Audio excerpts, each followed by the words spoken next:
Shane McMahon worked his butt off, brother. I'm telling you, he got in there and he took bumps, got injuries and everything. I mean, Shane, and backstage, he was one of the boys. He was great to hang out with, man. And I mean, he just had fun with you. So I don't think nobody had no problem with Shane. You know what I mean? Because like I said, Shane knew how to present himself with everybody. So everybody liked Shane.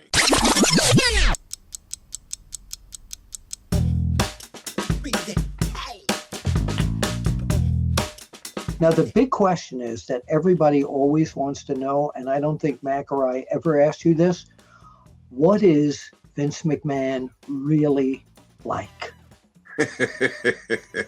Well, I can't just say what he's really like, because I didn't hang out with him that much. But the time that I got a chance to spend with him, I thought he was one of the nicest people in the world. And I've seen him go on these rampages and stuff. But I mean, sometimes I always say, this man has $1 billion operation that he's running, and one little thing can happen and screw this whole company up. So I can understand why, if somebody go out and say the wrong thing or make a mistake, what that can do.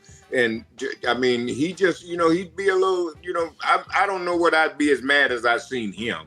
But he, he just let you know, don't make that mistake no more. And I didn't have no problem with that, but I didn't have no problem with Vince. He was just as nice as he could be.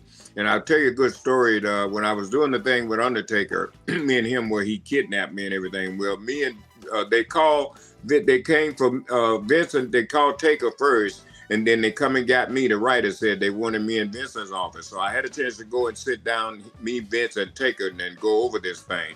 Wow. Now, I'm sitting there thinking, wow, look at me, the position I'm in. I'm sitting here with Vince and Taker. I don't say nothing, you know what I mean? And so next thing I know, Vince looks over at me and he says, are you going to say anything? I'm like, I don't know what to say.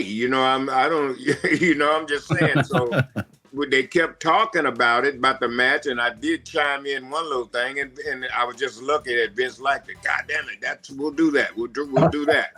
And, and I thought about that all day. I'm like, this man, I'm sitting here with these two, icons, you know what I mean, going over, something. So that made me feel real special. And that's why I said, I ain't going to let this man down. I ain't going to do nothing to ever mess this job up. So I didn't mess my job up. There were just people that didn't want me there.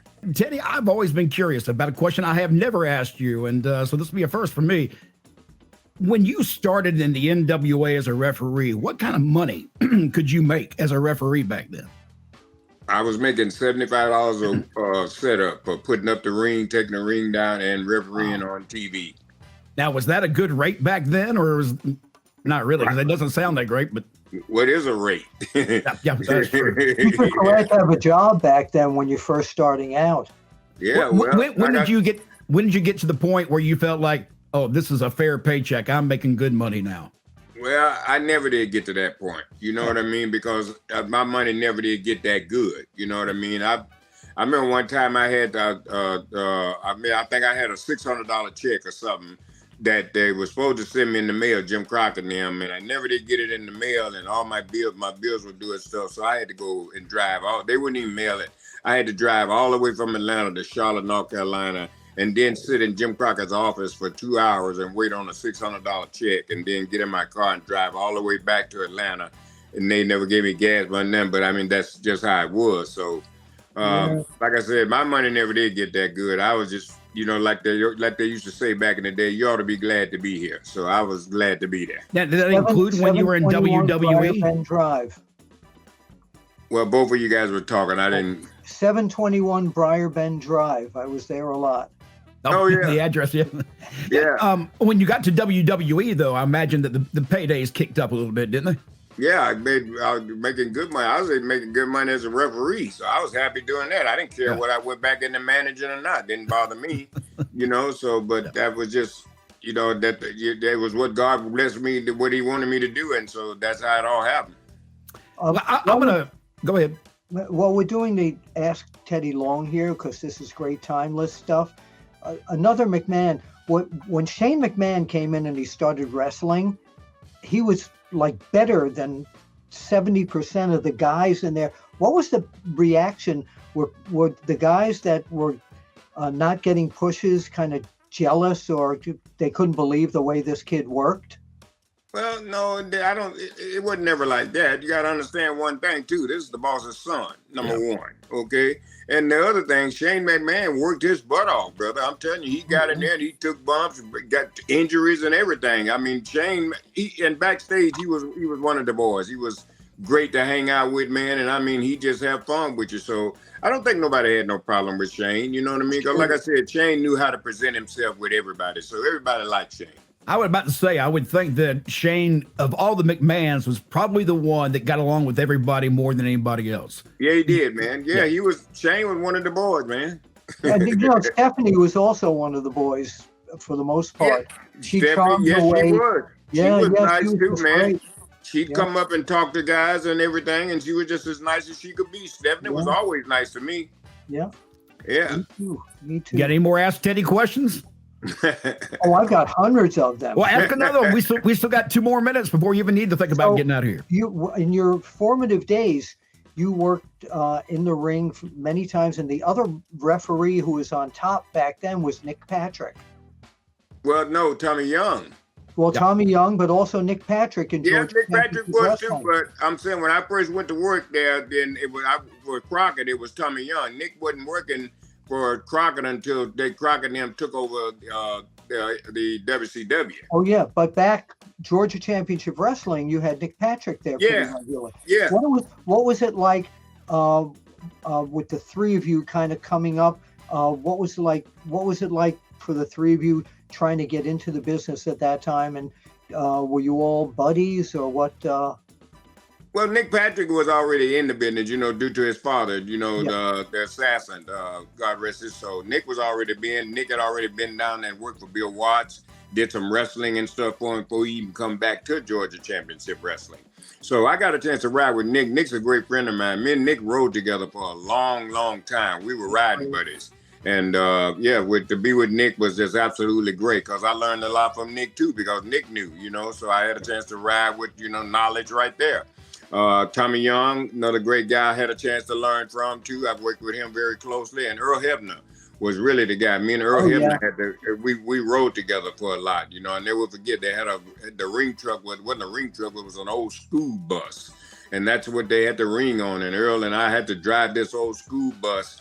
And we'd stop, we didn't make a lot of money and we'd have to stop and we'd go in the grocery store and, we'd buy a loaf of bread and buy some souse meat. Jesus I remember. Christ, I can't believe I ate souse meat. Oh, God. Oh, yeah. So that's how we, ate and kept right on going.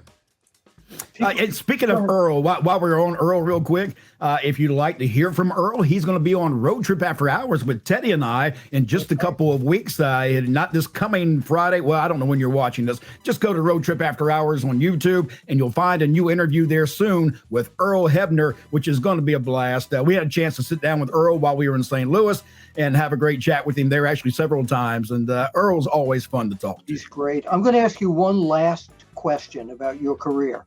Okay. What can you tell the Time Machine audience out there something about refereeing that they probably have no idea about? Refereeing,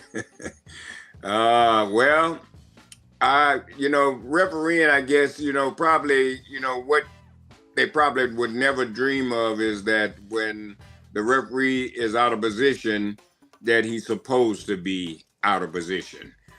Sometimes there's things there where the referee doesn't see, he's not supposed to see. The referee's blind! Look at him better! What's wrong with you? Yeah. I can hear that right now. Yeah, so, like I said, I'm not, exposing the business because the business has already been exposed. So I'm just saying. But like I said, I watch, a lot of the referees now, they do a good job, but they're not like the Mike Chiodas, the Chad Patton. He's still there, doing a great job. John Cone, but another guy doing a great job. And like I said, these guys, the old school guys, they know how this works. But I said, you got a lot of young guys and girls running around there now. They're trying. Don't get me wrong, they're trying, but they need some people to work with them. Just like they got a trainer that to train guys wrestling, they should have people that are going to be a referee. They should have just a guy that's refereeing just to work with them only. Just referee, no wrestling, just to work with them, with the referees. And working as a referee during TV shows is a lot different than the Yes. spot shows. Well, you got to stay out of the camera way. You got to Right. know where that camera is. When you got a guy in the corner, you got to know which side to go on so that you're not blocking the camera, so that the people can see the two guys there, and plus they see you count. But a lot of guys will get right in the eye of that camera, so you can't. So you got to be paying attention.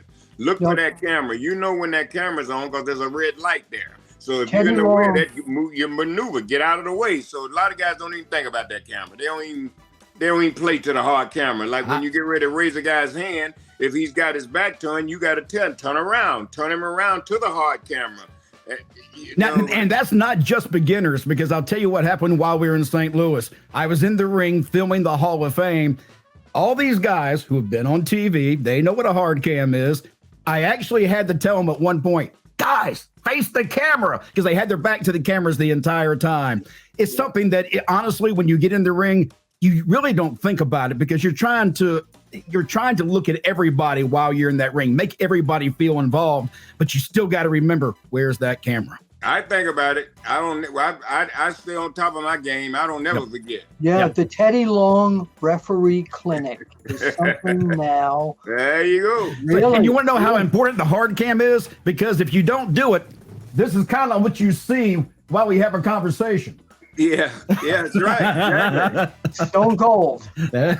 Guys, that's it we're running out of time already. I'm Mac Davis. That's WWE Hall of Famer Teddy Long and legendary pro wrestling journalist Bill Apter. Thank you, and we'll see you At the matches.